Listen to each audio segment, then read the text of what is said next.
I need to move this pressure tank so that I can move it to a different location, but the water does not want to come out, and it's still very, very heavy.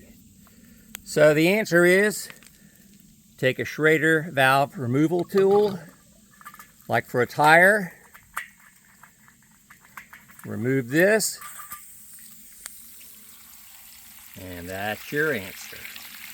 You're welcome.